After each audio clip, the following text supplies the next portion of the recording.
saya bersama kuasa hukum dan juga membawa saksi juga melaporkan balik atas tuduhan fitnah yang tertimpa pada diri saya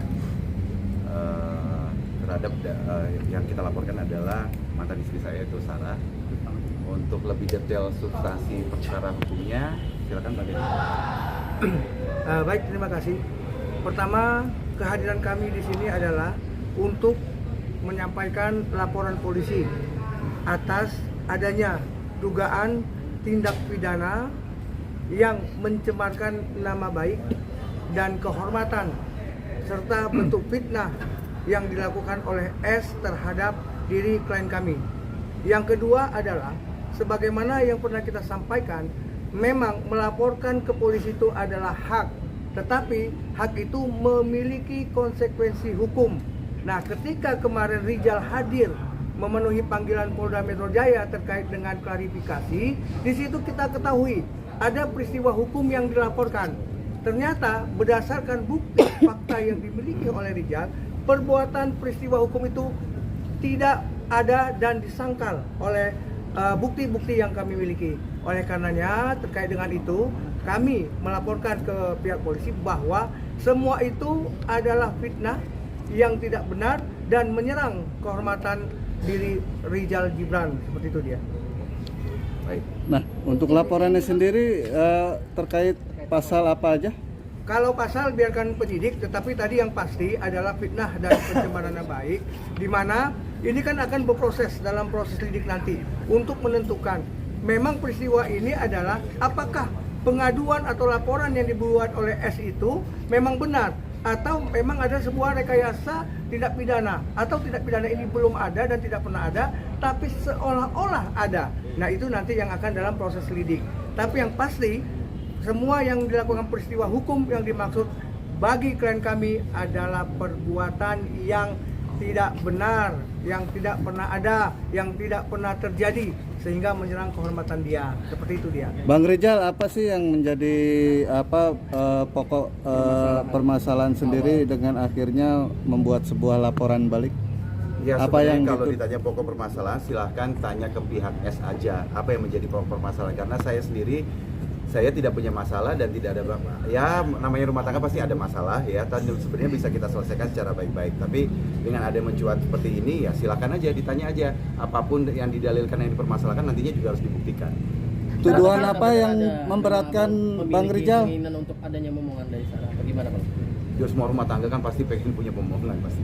Oke, yang lainnya? Berarti bukti-bukti yang kemarin dari pihak Mbak Sarah sendiri itu tidak benar atau seperti apa? Karena kan semua bukti-bukti sudah tertera gitu Bang. Itu sudah masuk dalam proses lidik sebagaimana laporan dia. Nah, kita setelah melihat, mendengar, menyaksikan di televisi, di berita-berita, di apa semua konten-konten, ternyata semua itu menurut Rijal adalah bisa dibantah bahwa peristiwa hukum itu bukan merupakan bahagian yang dilaporkan yang bersangkutan. Sehingga beliau merasa dirinya difitnah, dicemarkan nama baiknya. Nah, apa yang dibawa oleh Rijal adalah bukti-bukti fakta. Misalnya di Maret itu peristiwa apa yang dia bilang ini sakit, kita tunjukkan bahwa penyebab penyakit itu bukan yang dimaksud dengan tindak kekerasan sebagaimana KDRT yang dilaporkannya. Yang ini bukti ada lembam-lembam semua, menurut Rijal adalah seperti ini dan inilah dia buktinya. Seperti itu dia. Ya, nanti bukti-bukti ya, oke. Nanti buktinya nanti kepolisian ya, di sini. Pokoknya yang pasti buktinya ada di dalam tas ini semuanya. Banyak banget. Itu dia. Begini. Ya, substansinya seperti itu. Terhadap proses itu biarlah penyidikan, karena kita nggak boleh juga dengan statement mengganggu proses yang akan mereka laksanakan. Mas Rijal, berarti secara tegas membantah semua tuduhan dan laporan dari Mas Sarah berarti ya? Jelas, kita bantah dan kita tunjukkan bukti-buktinya semuanya. Bang, betul nggak ketika masih berumah tangga sama sekali tidak menyentuh yang sempat ada kabar seperti itu, boro-boro mau mukul tapi menyentuh saja segan gitu. Kemarin kan saya bilang kan. Nah, itu gimana? Memang seperti itu kah? Saya sentuh Sarah, tapi sentuh saya pegang, saya cium, saya peluk, itu sentuh. Kalau disentuh sama sekali namanya istri gimana nggak disentuh? Saya sentuh, tapi sentuh dengan bentuk kasih sayang dengan cinta. Tapi kalau sentuh dalam bentuk fisik atau kontak fisik tidak ada. Mas Rijal juga masalahnya memang apa tidak dipenuhi Ya, baik lagi ini kan masalah rumah tangga. Mohon maaf ya, kalian kan mohon maaf banget ini kan masalah internal saya, gitu kan. Kan tadi waktu dari saya diperiksa di apa awal itu saya bilang Rasulullah aja menyarankan kita untuk menutup aib. Ya nggak sih, Allah aja menutup aib kita. Jadi saya tekankan sekali. Jadi kalau kalian masuk dalam permasalahan seperti apa, biarkan nanti penyidik, karena ini sudah masuk ke dalam ranah hukum. Gitu, Bang, ya. apakah sebelum laporan ini sudah ada komunikasi gitu bang dengan pihak SD sendiri gitu? Dan akhirnya belum ada, cuma dia kemarin ulang tahun, saya bingung mau mengucapkan ulang tahun kemana gitu. nggak ada karena nomor saya juga diblok. Mbak Rizal, Saya juga mungkin sedikit Mas, kemarin itu terakhir waktu wawancara Mbak Sarah katanya sebelum ta'aruf dan nikah itu tuh sempet dia pengen sempet ngebatalin tuh Mas, itu benar nggak sih? Ya, itu kemarin sudah kita ada di wawancara di klarifikasi di Bermedia, terus di Rumpi. Justru sebenarnya kita kasih aja ya justru dari pihak kita yang saya mau membatalkan itu ada bukti-buktinya itu karena faktor masalah undangan dan divisi undangan pada saat itu WO-nya ada di sebelah saya, Mbak Eni Mona ya. Saya udah pesan tiket untuk berangkat ke Surabaya untuk membatalkan. Itu kalau saya ceritakan panjang nanti kronologisnya. Berarti bukan karena kata dia Mas Saya membatalkan, menghilang mau berangkat dan saya dan ada bukti-buktinya dan ada vendornya. Pasalnya agak paling sih panjang nanti. Nanti kalian syuting ini bisa satu episode karena karena menceritakan satu permasalahan itu rangkaiannya harus ada rangkaiannya lagi. Jadi kalau sumpama tidak dirangkai walaupun saya ceritakan rangkaiannya, mohon maaf nanti kalau dipotong-potong jadinya kan ambigu kan. Iya. Makanya ya sudah biarkan nanti di proses hukum aja yang akan Bang Rizal, kenapa baru sekarang Mau ngelaporin istri Pak? melapor balik? Lapor Ya balik. seperti yang kita sampaikan kemarin tuh kita kan menunggu ada panggilan dahulu agar bisa memahami peristiwa hukum mana yang dibuat menurut yang bersangkutan itu adalah KDRT dan penyimpangan seksual. Setelah beliau hadir mengetahui pokok yang dilaporkan berdasarkan 25 pertanyaan dari pihak penyelidik, maka kita langsung melakukan evaluasi dan analisa.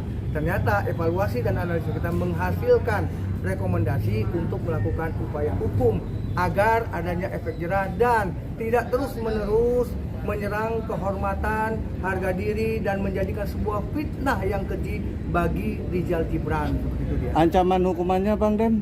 Untuk sementara 311 kan bisa aja ya. Tinggal kita tunggu aja pengembangannya. Karena kita berharap di pengembangannya itu gitu dia. Kira-kira ancamannya 4 tahun. Tanya aja sama penyidik karena tadi kita sudah waktu mediasi karena kan begini, ada rangkaian yang dia telah dilaporkan oleh dia itu adalah proses hukum.